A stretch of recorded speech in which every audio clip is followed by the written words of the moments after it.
तो linear algebra में हम लोग आज दूसरा चैप्टर स्टार्ट कर रहे हैं। अभी तक हम लोगों ने वेक्टर स्पेस के बारे में पढ़ा है। आज जो चैप्टर का नाम है वो है लीनियर ट्रांसफॉर्मेशन।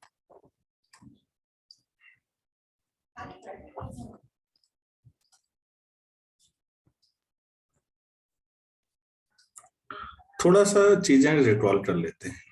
जब हम लोग ग्रुप थ्योरी पढ़ रहे थे तो पहली बार हमने एक कंसेप्ट पढ़ा था ग्रुप में, होमोमॉर्फिज्म। उसी कंसेप्ट को फिर एक बार वेक्टर स्पेस के सेंस में दोहराना है। तो मैं थोड़ा सा आप लोगों को, अगर किसी ने पहली बार भी पढ़ रहे हैं तब भी समझ में आ जाएगा। आखिर जो नॉर्मल फंक्शंस हैं उनमें और होमोमॉर्फिज्म में क्या अंतर है, होमोमॉर्फिज्म में क्या होता है, क्यों होता है, और इसकी मदद से हम चीजें कितनी आसानी से समझ सकते हैं। सबसे पहले आप ऐसे देखिए, जब हम लोग फंक्शंस पढ़ाते हैं तो ये अप्रोच कई बार हम बात समझाने के लिए रखते हैं, लेकिन इस अप्रोच के साथ एक दिक्कत है। सपोज ये डोमेन और ये कोडोमेन है और कुछ एलिमेंट ले लेते हैं और यहाँ ABCD है मान लेते हैं। आपने कहा 1 A पे गया, 2 भी A पे चले गया, 3 B पे चले गया, 4 भी B पे चले गया, 5 C पे गया और 6 D पे गया। आप इसे फंक्शन मानेंगे या नहीं मानेंगे? ये फंक्शन है या नहीं?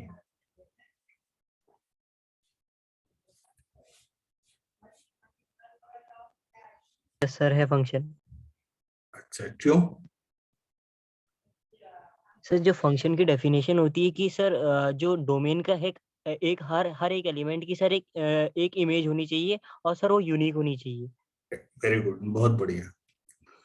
तो हर एलिमेंट की एक इमेज होनी जरूरी है, तो ये है। लेकिन बच्चों इसमें ना कोई यूनिफॉर्म रूल जैसा नहीं है। अब हम अगर ऐसे समझें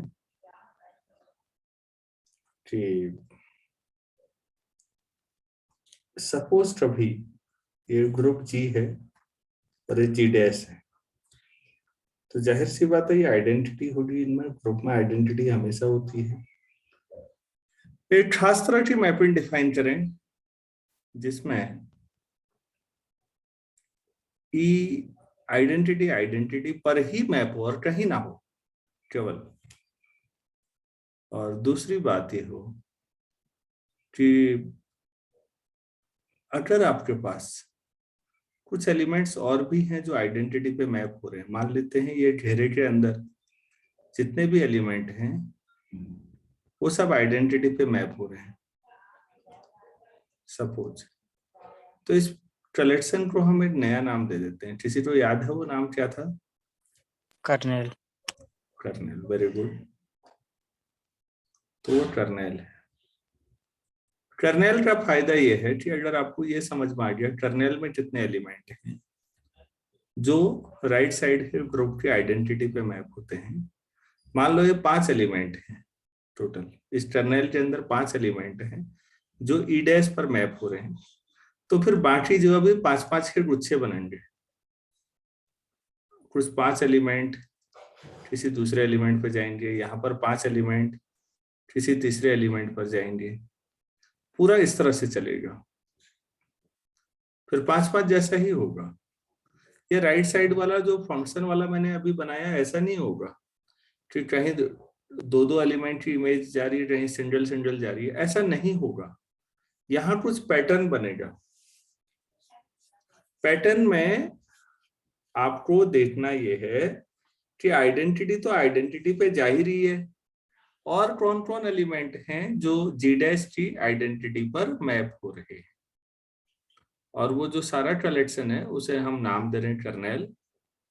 वो जितने भी एलिमेंट्स हैं, हो सकता है केवल आइडेंटिटी ही हो, जो केवल अकेला ई है जो ई डैश पे जा रहा हो, और हो सकता है ज्यादा भी हो। तो कर्नेल में जितने एलिमेंट हैं, मैंने अभी एग्जाम्पल के तौर पर कहा सपोज 5 एलिमेंट है, तो फिर 5 एलिमेंट ई डैश पे जाएंगे, तो फिर ऐसे ही 5-5 के गुच्छे बनेंगे। 5 जो होंगे कोई और किसी दूसरे एलिमेंट पे जाएंगे, 5 किसी तीसरे पे जाएंगे, एंड सो ऑन। तो एक बात श्योर है बच्चों, अगर 5-5 वाला पैटर्न चलेगा तो ये भी श्योर है कि ग्रुप जी में जो टोटल एलिमेंट होंगे वो 5 के मल्टीपल में होंगे। मतलब या तो 5 होंगे या 10 होंगे या 15 होंगे, 20 होंगे, एंड सो ऑन। फिर ऐसी स्थिति में अगर 5-5 एलिमेंट 8 पे जा रहे हैं तो जी में टोटल एलिमेंट जैसे 32 नहीं हो सकते, क्योंकि भाई 32 में दिक्कत यह है कि 5-5 के 6 तो बन जाएंगे गुच्छे, फिर 2 एलिमेंट रह जाएंगे। हमने तो कहा था कोई एक पैटर्न बनेगा, तो फिर टोटल एलिमेंट हमेशा उसी के मल्टीपल में होंगे। तो अगर आपने कर्नेल समझ लिया तो आप ये समझ जाते हैं कि ग्रुप में जी में कितने एलिमेंट्स होंगे, मतलब कर्नेल में जितने हैं उसी के मल्टीपल होंगे। अभी और भी तरीके आएंगे। एक चीज और आएगी यहाँ पर बच्चों, बड़ी शानदार, उसको कहते हैं ऑपरेशन प्रिजर्व करना। ऑपरेशन प्रिजर्व रहता है। ऑपरेशन प्रिजर्विंग क्या होता है, जरा इसको समझते हैं आसानी से सरल शब्दों में। होता क्या है बच्चों, मैं दोबारा उसी को बना रहा हूं, जी और जी डैश को ही। अगर जी में कोई एलिमेंट ए है तो ऑब्वियस है कि ए इनवर्स भी होगा। अब आपने उसकी इमेज देखी, सपोज ये इमेज को आप एफ नाम से दे रहे हैं, तो एफ की इमेज एफ ए हुई और एफ ऑफ ए इनवर्स की image F of A inverse हुई। ठीक हो गया। अब ध्यान दीजिए, सपोज ये ए है, दो तरफ एक तो आप इसकी एफ ले सकते हैं, एक तरफ आप इसका इनवर्स ले सकते हैं। अगर इनवर्स लेंगे ए का तो ए इनवर्स, एफ इमेज ले लेंगे तो एफ ए लेके अगर आप इसका इनवर्स लें तो ये हो जाएगा एफ ऑफ ए का इनवर्स। और अगर इधर से एफ इमेज ले लें तो ये हो जाएगा ए इनवर्स का एफ इमेज। तो दोनों बराबर आएंगे। ए से, ध्यान से देखिएगा, लेफ्ट कॉर्नर पे ए था और राइट कॉर्नर पे यहाँ पर ए है और यहाँ पर आपको पहुंचना है। एक रास्ता यह है कि पहले एफ इमेज ले लीजिए एफ ए, अब उसका इनवर्स ले लीजिए तो एफ ए का इनवर्स। एक तरफ यह है पहले इनवर्स और फिर उसकी एफ इमेज ले लीजिए, तो कोई फर्क नहीं पड़ता, दोनों बराबर आएंगे। पहले इनवर्स लें फिर इमेज लें या पहले इमेज लें फिर इनवर्स लें, कोई फर्क नहीं पड़ता। क्या मैं समझा पाया आप लोगों को ऑपरेशन प्रिजर्विंग? Yes sir. ये चीज बच्चों एलिमेंट्री फंक्शंस में नहीं हो पाती। वहां इनवर्स से एडजस्ट करना जरूरी नहीं है, वहां तो बाइनरी ऑपरेशन ही डिफाइन नहीं होता कई बार। तो फंक्शंस का कंसेप्ट बड़ा ट्रिवियल है। यहाँ पर अलजेब्राइक स्ट्रक्चर है आपके पास पूरा, और यहाँ पर आप ध्यान से समझिए क्या क्या बातें कही जा रही हैं। पहली बात मेरे द्वारा कही गई कि आइडेंटिटी आइडेंटिटी पे मैप करेगी, ये खास बात है। दूसरी बात कही गई कि ऑपरेशन प्रिजर्विंग होगा, मतलब ये मैप ऐसा है कि पहले इमेज लो और फिर इनवर्स लो, या पहले इनवर्स लो और फिर इमेज लो, कोई दिक्कत नहीं, दोनों एक ही बात है। और तीसरा, जी से जी डैश में अगर मैप डिफाइन हो रहा है तो जी के जितने एलिमेंट जी डैश की आइडेंटिटी पे मैप करते हैं उसको कर्नेल कहते हैं। कर्नेल अगर आप समझ गए तो आप गुच्छे वाला फॉर्म समझ जाते हैं कि अच्छा इतने सारे एलिमेंट एक पे जाएंगे, तो फिर उतने उतने एलिमेंट के अलग अलग गुच्छे जैसे बनेंगे। ये बहुत जरूरी पॉइंट है बात समझने के लिए। अब सबसे मेन चीज ये है कि भाई ये करने का फायदा क्या है, क्यों कर रहे हैं हम ऐसा, इससे फायदा क्या होगा। तो अब मैं उस फायदे के बारे में थोड़ा सा समझाता हूँ आपको। अभी मैं ग्रुप थ्योरी पे ही चल रहा हूँ पूरा, उसके बाद हम वेक्टर स्पेस पे आ जाएंगे। आप इसको और सरल समझिए। कई बार ये होता है बच्चों, जैसे हम लोग यहाँ द्वाराहाट में हैं। अब द्वाराहाट एक पूरा प्लेन एरिया हुआ, काफी बड़ा फैला हुआ एरिया है। सामने एक पहाड़ है दूनागिरी का, आप दूनागिरी पहाड़ पे गए, खड़े हो गए, वहां से आपने द्वाराहाट पूरा देख लिया, दिखाई देता भी है, कोई दिक्कत नहीं है। आपकी आंखों के सामने जो पूरा पिक्चर बन रहा होता है वो 3D पिक्चर होता है बच्चों। आप कहेंगे 3D कैसे? क्योंकि जो नीचे प्लेन दिख रहा है वो लंबाई और चौड़ाई है, और जो आपकी आंख और द्वाराहाट के बीच की दूरी है बीच में, वो डेप्थ आ रही है। अगर आप इसका फोटो खींचें एक अच्छे कैमरे से, जो आपको दिख रहा है, तो अब आपके पास पूरे द्वाराहाट का एक फोटोग्राफ आया। सपोज मैंने उसका प्रिंट आउट लिया, ये हो गया। अब मुझे अपनी आंखों के सामने जो जो द्वाराहाट में नीचे दिख रहा है, वो पॉइंट यहाँ भी दिखेंगे या नहीं? यस। समझ में आ रहा है? ये सब दिखते रहेंगे। मैं कहूंगा देखो भाई द्वाराहाट में वहां पर ये है, और वो चीज इस फोटोग्राफ में यहाँ पर है, यहाँ पर है। अब मैंने 3D को 2D में कन्वर्ट कर दिया बच्चों। आप कहेंगे कैसे? जो पॉइंट्स प्लेन में थे वो तो है ही इसमें, लेकिन आपकी आंख यहाँ पर रही होगी, वहां से द्वाराहाट तक के बीच में जो स्ट्रेट लाइन थी एक पूरी, वो सारे के सारे पॉइंट बीच में कॉन्ट्रैक्ट होकर एक पॉइंट पे आ गए या नहीं? वो सारे यहाँ पर आ गए होंगे कहीं पर एक पॉइंट पे। ये बात समझ में आ रही है आप लोगों को? यस। आपकी आंख से द्वाराहाट तक की जो दूरी, हवा में जो जितने पॉइंट्स थे वो कंप्रेस होके 2D पिक्चर बन गई ना, 3D। तो 8 डायमेंशन कम हो गया, और कभी भी 8 भी डायमेंशन कम हो जाता है तो चीजें बहुत आसान हो जाती। आप लोग खुद देखते होंगे कि 2 डायमेंशन के मुकाबले 1 डायमेंशन में काम करना आसान है, 3 डायमेंशन के मुकाबले 2 डायमेंशन में काम करना आसान है, एंड सो ऑन। तो एक तो डायमेंशन का सेंस कम हो जाता है, चीजें आसान हो जाती हैं, सरल थोड़ा हो जाता है चीजों को समझना। तो होमोमॉर्फिज्म बेसिकली आप समझिए, जो हायर कॉम्प्लेक्स स्ट्रक्चर है वो एक सरल स्ट्रक्चर में कन्वर्ट करके भी स्टडी की जा सकती है। तो क्या ये बात समझ में आई आप लोगों को कि हम ये क्यों पढ़ रहे हैं?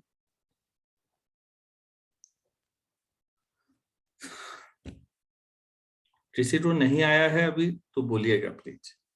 अगर ये समझ में आया है तो अब मैं ये बताना चाहूंगा कि जिसको आप होमोमॉर्फिज्म कह रहे हैं, वहां पर एक डाउट होता है, थोड़ा मैनी वन की दिक्कत आती है कि फंक्शन कई सारे एक पे आ जाते हैं, मैनी वन। अगर आप इस मैनी वन को भी रिड्यूस करके 1 1 पे ले आए, तो उस समय होमोमॉर्फिज्म का जो सरल नाम है वो हो जाएगा आइसोमॉर्फिज्म। हम इसकी टेक्निकलिटीज पर जाएंगे, थोड़ा सा समझिए। मॉर्फिज्म, होमो मतलब होता है समान, एक जैसा। मॉर्फोलॉजी हम लोग बीएससी में बच्चों को, बायो वाले बच्चों को पढ़ाते हैं। मॉर्फोलॉजी मतलब आउटर स्ट्रक्चर। बच्चों, पहले आउटर स्ट्रक्चर के बेस पर ही पहचाना जाता होगा। इवन एक सामान्य आदमी जैसे मैं भी हूं, मैं अपने पारिवारिक दायरे के लोगों को कैसे पहचानता हूँ? उनके आउटर स्ट्रक्चर के बेस पे, उनकी आवाज के बेस पर, जो बाहरी एलिमेंट है, जो मॉर्फोलॉजी है। आप कहते हैं ये आम है, ये अमरूद है, ये केला है, कोई भी फल अगर आप बताते हैं तो आउटर स्ट्रक्चर है। आप अगर किसी जीव जंतु को पहचानते हैं कि ये कुत्ता है, बिल्ली है, शेर है, भालू है, गाय है, तो आप कैसे जानते हैं? आउटर स्ट्रक्चर के बेस पर। साइंस बहुत आगे चले गई बच्चों। साइंस समय के साथ सेलुलर लेवल पे चले गई। कोशिका, कोशिका के लेवल पे हम नहीं जान सकते।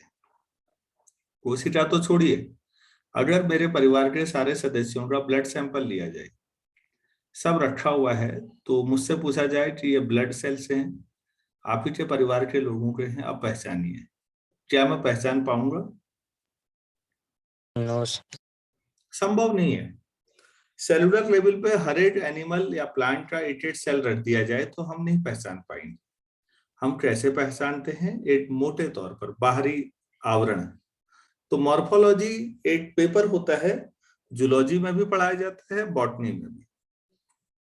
जूलॉजी में जीव जंतुओं के बारे में पढ़ाया जाता है, बॉटनी में पेड़ पौधों के बारे में कि आप उन्हें कैसे पहचानेंगे बाहर से। साइंस सेलुलर लेवल से भी आगे डीएनए स्ट्रक्चर पे आ गई है, तो वो खैर अलग बात है। अब हम मोटे तौर पर इसलिए समझते हैं कि समान तरह की मॉर्फोलॉजी हो जिनकी, हम उन ग्रुप्स के बारे में बात करेंगे।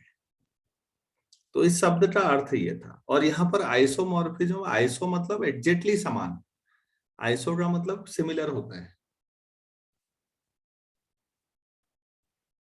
बिल्कुल जैसा कार्बन स्ट्रक्चर के केमिकल रिएक्शन में होता है, कार्बन के जैसा एक तरफ वैसा दूसरी तरफ, आइसो स्ट्रक्चर बोलते हैं आप लोग केमिस्ट्री में उसे। तो ये थोड़ा ब्रॉड अंडरस्टैंडिंग थी कि होमोमॉर्फिज्म क्या है, क्यों है, दो डिफरेंट अलजेब्राइक स्ट्रक्चर को कंपेयर करते हैं। बच्चों फिर हमने ग्रुप थ्योरी के बाद रिंग थ्योरी पढ़ी, और रिंग में भी हम होमोमॉर्फिज्म पढ़ते हैं, पहले भी पढ़ा है, आज भी, इस बार भी मैं पढ़ाऊंगा अभी। आइडियल वाले कंसेप्ट के बाद फिर रिंग में भी वही आएगा। यही काम हम अब लीनियर अलजेब्रा में करते हैं। जाहिर सी बात है कि लीनियर अलजेब्रा एक आसान ब्रांच है रिलेटिवली, बहुत ज्यादा कॉम्प्लेक्स नहीं है, क्योंकि जब चीजें लीनियर होती हैं तो समझने में आसान होती है। तो लीनियर अलजेब्रा में हमने उसी होमोमॉर्फिज्म का नाम लीनियर ट्रांसफॉर्मेशन रखा है। उम्मीद है आपको समझ में आया होगा कि ये चैप्टर भी पढ़ना कहीं ना कहीं होमोमॉर्फिज्म से रिलेटेड चीजों के लिए ही। तो यहाँ भी टर्नल आएगा, यहाँ भी mapping many one one one सब आएंगी, वही सब चीजें आएंगी, और यहाँ भी ऑपरेशन प्रिजर्वेंट वाला सेंस आएगा। तो अगर इतना इंट्रोडक्शन काफी लगता है तो टेक्निकल डेफिनेशन पे जाएं आप। Yes sir. अच्छा, चलो ठीक है। तो अब मैं इसकी डेफिनेशन पे जाता हूँ कि वेक्टर स्पेस के सेंस में लीनियर ट्रांसफॉर्मेशन क्या होता है। तो मैं दो वेक्टर स्पेस मान लेता हूँ, दोनों एक ही फील्ड के ऊपर होंगे। ये ध्यान रखिएगा, पूरे चैप्टर में फील्ड एक ही होगा, वेक्टर स्पेस दो अलग अलग होंगे। तो मैं फिर हेडिंग डाल देता हूँ linear transformation.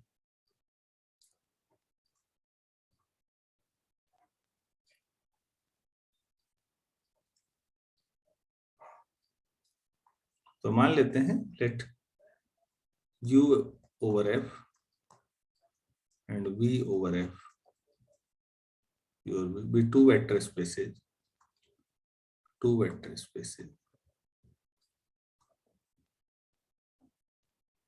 over the field f over the same field। ये ध्यान रखना है कि फील्ड बदल नहीं सकता कहीं। कंपैरिजन कंपेरेबल्स में होता है बच्चों, जब दोनों एक ही फील्ड से डेवलप होंगे तो वो कंपेरेबल है। कभी भी आप एक फुटबॉल प्लेयर और एक क्रिकेट प्लेयर के कंपैरिजन के बारे में बात करें, कौन अच्छा खिलाड़ी है, तो ये क्वेश्चन ही नॉनसेंस है, ऐसे कंपैरिजन नहीं होता। तो यहाँ भी वही स्थिति है कि दोनों एक ही फील्ड के ऊपर होने चाहिए। A mapping T from U to V is called linear transformation और होमोमॉर्फिज्म। मैं पहली बार लिख रहा हूं तो लिख देता हूं पूरा, क्योंकि आज तो याद रहेगा, फिर आप भूल जाएंगे नहीं तो। होमोमॉर्फिज्म इफ, अगर आप इन दो कंडे, तो आप T of AX plus PY equal to ATX plus BTY, अगर ऐसा for every XY belongs to U, for every AB belongs to field, अगर कोई भी दो उठाएं, अगर ऐसा होता है तभी वो लीनियर ट्रांसफॉर्मेशन है, वरना नहीं है। और अगर लीनियर ट्रांसफॉर्मेशन है तो टी लीनियर ऑपरेटर कहलाएगा। Here T is called linear operator.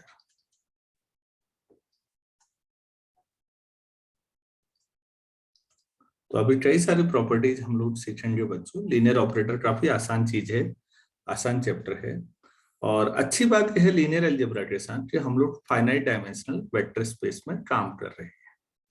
जब भी हम फाइनाइट डायमेंशन में करते हैं तो ऑपरेटर का काम मैट्रिसेस संभाल लेते हैं। हमें मैट्रिसेस, क्योंकि मैट्रिसेस हम ऑलरेडी पढ़े हुए रहते हैं, उनके साथ हम काफी हद तक कंफर्टेबल होते हैं, तो ऑपरेटर का काम मैट्रिक्स के थ्रू हो जाएगा। तो यहाँ से एक जानकारी भी मिलेगी आपको जो बाद में हम दिखाएंगे कि matrix is also linear operator. तो मैट्रिसेस के थ्रू हम कर सकते हैं। जब आप लोग एमएससी मैथ्स करेंगे तो एक पेपर पढ़ेंगे फंक्शनल एनालिसिस। बेसिकली वो सारी एनालिसिस का निचोड़ लगता है मुझे तो। Real analysis, complex analysis, topology, algebra, सब पढ़ने के बाद सबका निचोड़ फंक्शनल एनालिसिस। तो जब आप फंक्शनल एनालिसिस पढ़ते हैं तो वहां पर वेक्टर स्पेस फाइनाइट डायमेंशनल हो भी सकता है, नहीं भी हो सकता। और जब फाइनाइट डायमेंशनल ना हो बच्चों तो चीजें काफी टिपिकल हो जाती हैं। वहां पर फिर हम मैट्रिसेस का यूज नहीं कर पाते। वहां पर लीनियर ऑपरेटर आप जब पढ़ते हैं तो ऑपरेटर्स की वैरायटी, ऑपरेटर के फंक्शंस, और वो बड़ी शानदार ब्रांच है क्योंकि फ्यूचर में जो लोग वो ढंग से पढ़ेंगे तो हो सकता है आप ऑपरेटर थ्योरी में काम करें। हमारे देश में बहुत अच्छी यूनिवर्सिटीज हैं, बहुत सारी, जो ऑपरेटर थ्योरी में पीएचडी कराती है। अच्छी ब्रांच है अपने आप में। तो ऑपरेटर और ऑपरेटर थ्योरी, ऑपरेटर, सी स्टार, अलजेब्रा और बहुत सारी चीजें हैं जिसपे हम काम कर सकते हैं। तो हम फाउंडेशन खोद रहे हैं, थोड़ा बोरिंग लगता है लेकिन पेशेंस बनाए रखिएगा। अगर आप सीख पाए तो आपको बाद में बहुत अच्छा लगेगा।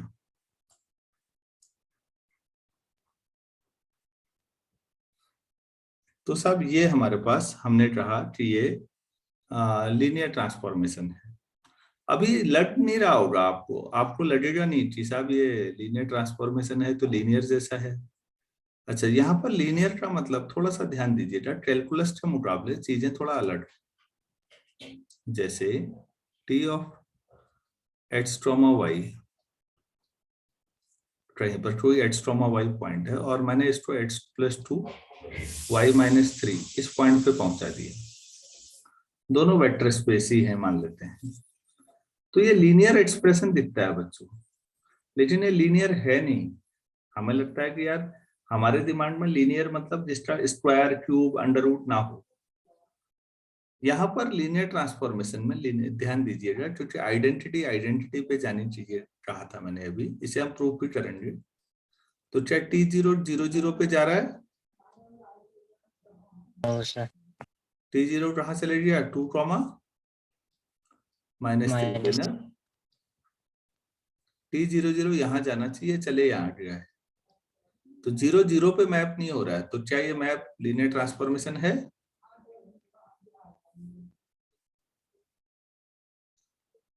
लीनियर ट्रांसफॉर्मेशन या होमोमॉर्फिज्म में आइडेंटिटी आइडेंटिटी पे जानी चाहिए। वेक्टर स्पेस में आइडेंटिटी को हम जीरो वेक्टर से दिखाते हैं, मतलब जीरो की इमेज जीरो पे ही जानी चाहिए। मैंने जो एग्जांपल लिया उसमें 0 0 की इमेज 2 माइनस 3 पे चली गई। तो क्या ये होमोमॉर्फिज्म या लीनियर ट्रांसफॉर्मेशन माना जा सकता है? नो नहीं सर। हाँ, मैं यही नो समझाना सर। चाह रहा हूँ। तो बच्चों लीनियर का सेंस यहाँ क्या है समझ में आ रहा है थोड़ा? लीनियर, हाँ लीनियर अलजेब्रा है इसलिए लीनियर बोल रहे हैं हम लोग।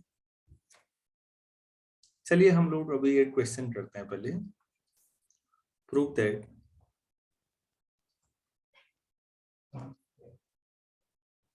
The mapping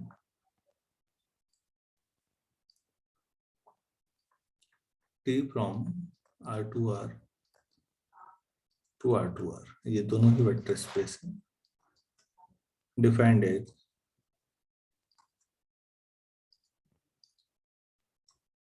T of A comma B equal to A comma 0 is a linear transformation। इसे प्रूफ करना है, ठीक है। तो लीनियर ट्रांसफॉर्मेशन प्रूफ करना है तो दो आपको ही, आप ऊपर प्रॉपर्टी पे ध्यान दीजिएगा। तो एक्स और वाई दो वेक्टर ले लेते हैं। Let x equal to A1 comma B1 and y equal to A2 comma B2, ये दोनों आपके पास R2 से 2 वेक्टर ले लिया हमने। और हाँ, सपोज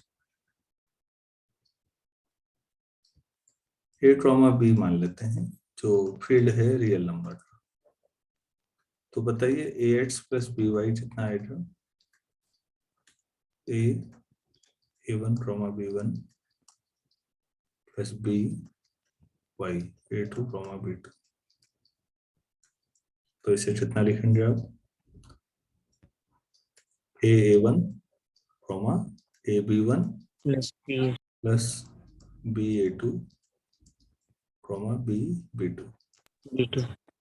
आप इसे जोड़ेंगे तो फर्स्ट के साथ A1 प्लस BA2 और AB1 प्लस BB2, ये हमारे पास आया। ये है AX प्लस BY की वैल्यू। तो T of AX plus BY मतलब T of A1 plus BA2 और AB1 प्लस BB2। अब हमें फॉलो करना चाहिए रूल जो हमें क्वेश्चन में दे रखा है। देखिए प्लीज इधर देखिएगा, T of A comma B जो है उसमें फर्स्ट कोऑर्डिनेट तो A है, सेकंड 0 हो जा रहा है। अगर उस रूल को यहाँ फॉलो करें बच्चों तो बताएंगे आपको क्या लिखना चाहिए।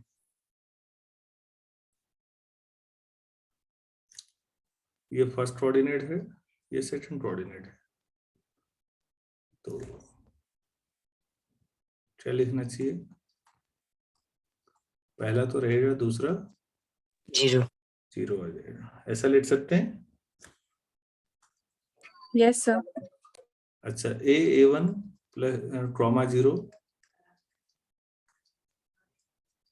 Plus BA2 comma 0। क्या इसको तोड़ के ऐसा लिख सकते हैं? A1 कॉमा 0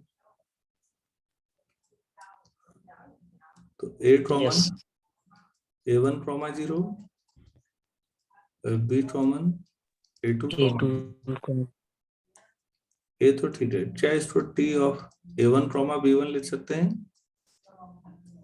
और इसको B times T of A2 comma B2 ऐसा लिख सकते हैं। T of A1 comma B1 कितना आएगा आप ही सोचिए।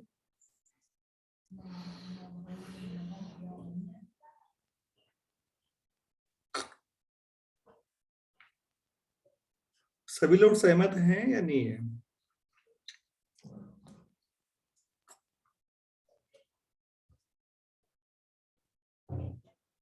हेलो, तो T ऑफ सहमत है। AX प्लस BY अगर आप लेते हैं तो ये हो जाता है A, ये TX से है प्लस B TY, और ये आर्बिट्रेरी ले रखे हैं आप। This means it is true for every XY belongs to R2R and for every AB belongs to R field। अगर किसी के लिए भी ये प्रॉपर्टी होल्ड कर रही है तो हमें क्या कहना चाहिए? इसका मतलब T is a linear linear transformation.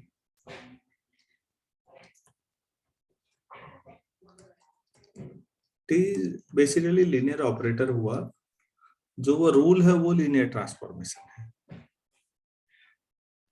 ठीक, तो आपको उम्मीद है समझ में आया होगा कि अच्छा इस तरह से बात करनी है। इसमें मैं एक आध सवाल और देता हूँ, फिर इसके फंडामेंटल पे जाएंगे।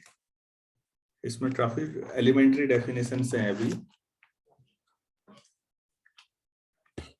तो एक सवाल और कर लेते हैं।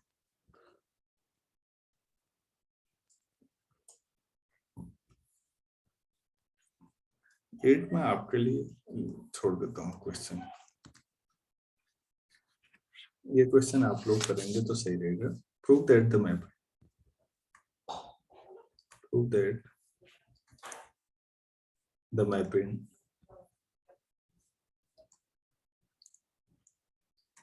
T from R2 to R2, R3, R2 to R3 defined by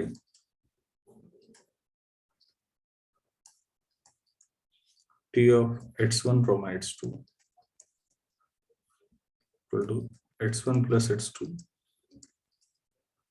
x1 minus x2 and x2 इसे लीनियर ट्रांसफॉर्मेशन। तो इसे आप खुद करेंगे, आप करिए और फिर मेरे पास भेजिएगा। अच्छा, तो फिर इसके बाद एक सवाल और कर लेते हैं इसमें। Is the mapping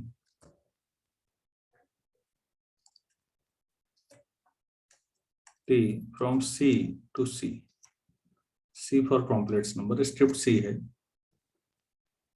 defined by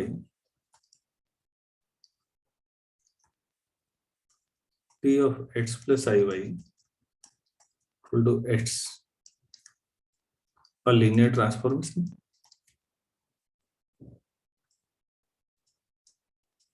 तो ये map x plus i Y को कॉम्प्लेक्स में था, को x में पटक दे रहा है, भेज दे रहा है, जो भी कहना चाहें। क्या ये लीनियर ट्रांसफॉर्मेशन है या नहीं है, ये बताना है।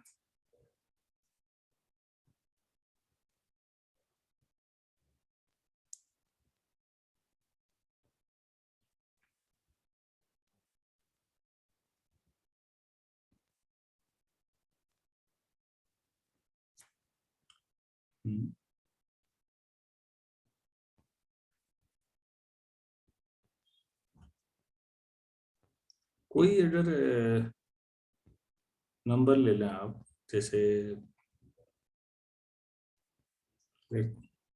z equal to 1 plus I